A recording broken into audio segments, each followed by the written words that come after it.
我居然被我的猫套路啦！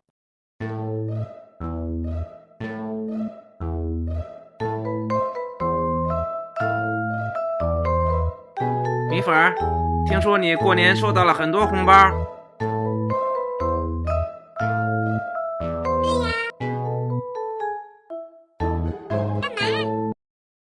是藏在这里了吗？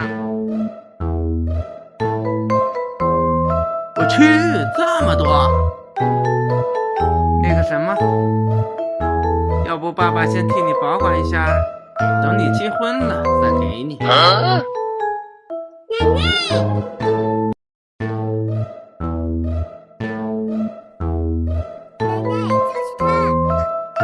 你是不是把米粉的红包都拿走了？没有，我就是替他保管一下。